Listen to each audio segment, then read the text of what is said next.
السلام علیکم۔ تعلیم ہماری ہر حال میں جاری، اس مقصد کے تحت سوریہ اردو پرائمری اسکول کے آن لائن ایجوکیشن کے سیشن میں جماعت ہفتم کے تمام طلباء و طالبات کا استقبال کیا جاتا ہے۔ 7ویں جماعت کا جنرل سائنس میں آج ہم سبق نمبر 6 کے سوال جواب کو ملاقات کریں گے۔ سبق نمبر 6 طبعی مقداروں کی پیمائش، سوال و جواب۔ سوال نمبر 1، ذیل کے سوالوں کے جواب اپنے الفاظ میں لکھیے۔ الف، ہر سیارے پر ایک ہی چیز کا وزن مختلف کیوں ہوتا ہے؟ جواب، کسی شے کو جب کوئی ثقلی قوت اپنی جانب کشش کرتی ہے تو اسے اس شے کا وزن کہتے ہیں، اور ہر سیارے کی ثقلی قوت مختلف ہوتی ہے، اس لیے ہر سیارے پر ایک ہی چیز کا وزن مختلف ہوتا ہے۔ ب، روزمرہ زندگی میں صحیح پیمائش کے لیے آپ کس بات کا خیال رکھیں گے؟ جواب، روزمرہ زندگی میں جب ہم کرانہ دکان، سبزی منڈی یا کوئی اور اشیاء خریدتے وقت مندرجہ ذیل باتوں کا خیال رکھیں گے۔ نمبر 1، کیا ترازو پر محکمہ روزان ناپ کی مہر لگی ہوئی ہے؟ 2، کیا ترازو ایک جگہ قائم ہے؟ کیا اس کا کانٹا سیدھا ہے؟ 3، کیا ترازو دھاتی ہے؟ ترازو کس طرح پکڑا گیا؟ 4، ترازو کے پلڑے کی نچلی سطح کیسی ہے؟ ج، کمیت اور وزن میں کیا فرق ہے؟ جواب، کمیت شے میں موجود مادے کی مقدار کو کمیت کہتے ہیں۔ وزن کسی شے کی کمیت پر جتنی ثقلی قوت عمل کرے گی وہ وزن کہلاتا ہے۔ 2، کمیت ایک غیر سمتی مقدار ہے، وزن ایک سمتی مقدار ہے۔ 3، دنیا میں کہیں بھی جائیں کمیت ایک جیسی رہتی ہے، وزن زمین کے مختلف مقامات پر مختلف ہوتا ہے۔ سوال نمبر 2، بتائیے میں کس کے ساتھ جوڑی بناؤں؟ ستون ا، ستون ب ہے۔ رفتار، رقبہ، حجم، کمیت، کثافت۔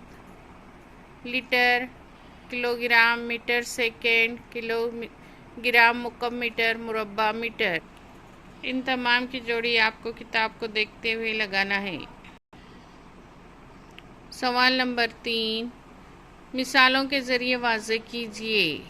جواب، غیر سمتی مقدار، جواب کسی مقدار کو اگر صرف اس کی قدر کے ذریعے پوری طرح ظاہر کیا جا سکے تو غیر سمتی مقدار کہتے ہیں۔ مثلا لمبائی، چوڑائی، رقبہ، کمیت، درجہ حرارت۔ کثافت، وقت، کام وغیرہ کی قدر ظاہر کرنے کے لیے صرف معیار یعنی قدر کا اور اکائی کا استعمال کیا جاتا ہے۔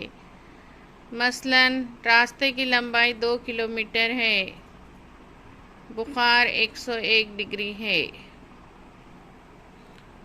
ب، سمتی مقدار، جواب اگر کسی مقدار کو ظاہر کرنے کے لیے قدر اور سمت دونوں استعمال کیے جائیں تو اسے سمتی مقدار کہتے ہیں۔ ہٹاؤ، رفتار، یہ سمتی مقداریں ہیں۔ مثلا 20 کلومیٹر ہٹاؤ شمال میں، آسمان میں ممبئی کے سمت 500 کلومیٹر فی گھنٹے کی رفتار سے جانے والا ہوائی جہاز۔ سوال نمبر 4، پیمائش میں ہونے والی غلطیاں مثالوں کے ذریعے سمجھائیے۔ جواب، پیمائش میں ہونے والی کچھ اہم غلطیاں مندرجہ ذیل ہیں۔ 1، مناسب آلات کا استعمال نہ کرنا۔ 2، مثلا محکمہ وزن ناپ کی مہر نہ لگائے ہوئے ترازو اکثر سبزی منڈی میں استعمال کیا جاتا ہے، جس کی وجہ سے ہمیں چیزیں کم ملنے کا اندیشہ ہوتا ہے۔ دو آلات کا صحیح طریقے سے استعمال نہ کرنا، مثلاً اگر ترازو ایک جگہ قائم نہ ہو یا ترازو کو ٹھیک طرح سے نہ پکڑا جائے یا ترازو کے پلڑے کی نچلی سطح پر کوئی چیز چپکا دی جائے تو اس کی وجہ سے پیمائش صحیح نہیں ہوتی۔ اس طرح پیمائش میں کئی طرح سے غلطیاں ہو سکتی ہیں۔ سوال نمبر 5، وجوہات بتائیے۔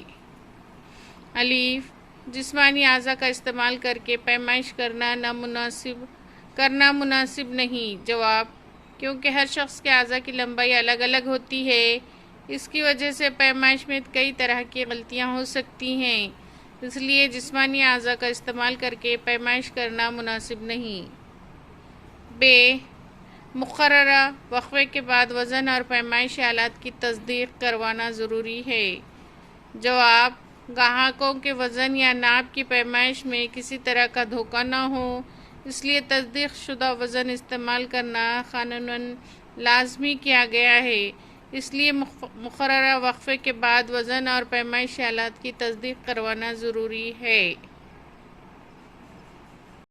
سوال نمبر 6، صحیح پیمائش کی ضرورت اور اس کے لیے استعمال کیے جانے والے آلات کون سے ہیں، واضح کیجیے۔